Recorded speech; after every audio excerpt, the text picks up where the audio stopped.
standing in front of stall number 7. That's the post position in this year's Kentucky Derby for Crown Pride. The reason is Crown Pride was all the talk this morning here at Churchill Downs. I'm Mike Welsch, coming to you with the Daily Racing Form Kentucky Derby Clocker Report, brought to you by Spendthrift Farm, the breeder of 2 of this year's Derby contenders, White Abarrio and Tiz the Barman. We'll talk about White Abarrio a little later in this video. But again, like I said, Crown Pride. Everybody knew he was going to work this morning, his final work. They postponed the work over the weekend, and today was the day. And boy, did he produce. And everybody kind of aghast over what they saw. Crown Pride warmed up in the chute as the Harrows were going around the racetrack, which is pretty unconventional to begin with. He had his exercise rider on as he warmed up. All of a sudden, out came jockey Christophe Lemaire. He hopped aboard.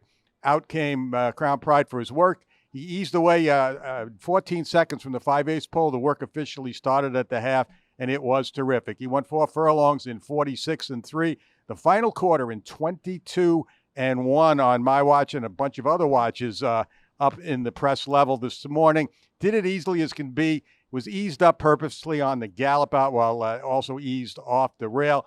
I think the thing I liked the most about it was how relaxed he was throughout the work. We saw him a little keyed up over the weekend in some of his gallops, especially coming down the stretch. But he was as relaxed as can be today. Like I said, couldn't have done it any easily.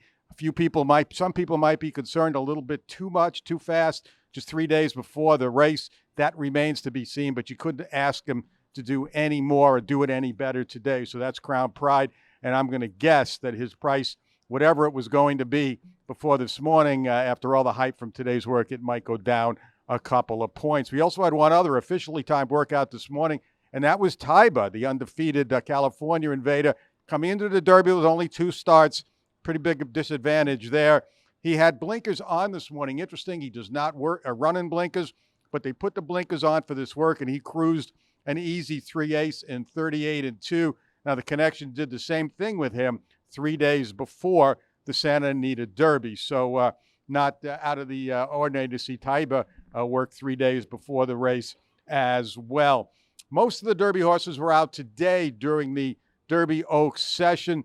Usually we see the Brad Cox horses out early, also Epicenter, but a lot of gate schooling going on today. So it was pretty crowded out there. Several horses that caught my eye during the busy session were Chargett and Zandon as usual. And also, as I mentioned, White Abarrio. This was the first day he got the gallop out on the track today after arriving here early Monday morning. And boy, I thought he looked terrific. Had his neck bowed, was nice and relaxed, went around there, looked just terrific to me. He came off that very impressive work between races at Gulfstream Park on Saturday.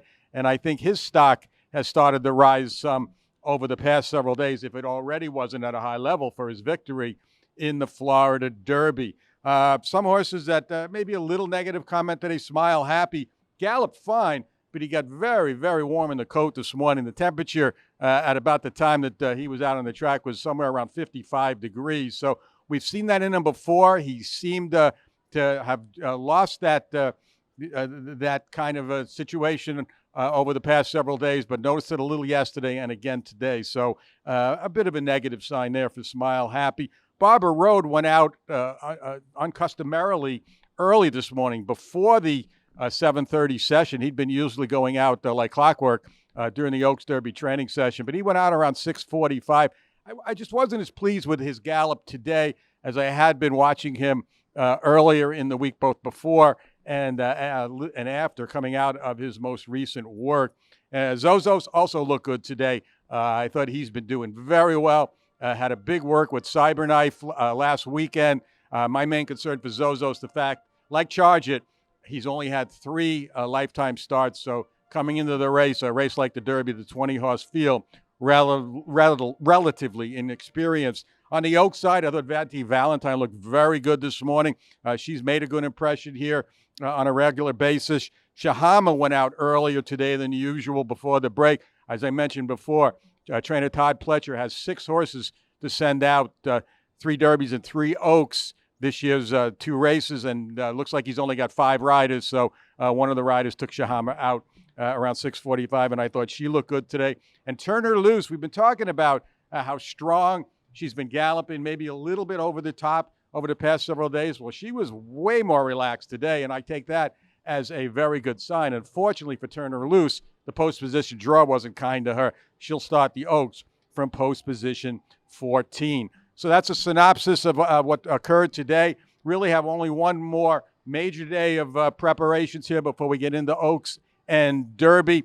I expect that we'll see a little more gate schooling tomorrow. Going to keep an eye on a couple of these horses that we had a little bit of a negative feeling about today. I'm going to guess it's going to be a walk day for Crown Pride, but still a lot of news, a lot of stuff to happen here as we're only a couple days away now from the two main events, the Kentucky Oaks on Friday, the Kentucky Derby on Saturday. So keep it right here tomorrow. It'll be our last video. We're going to kind of recap what we've seen here over the past 10 to 12 days. So like I said, keep it right here at DRF.com for the best coverage of Kentucky Derby, Kentucky Oaks 2022.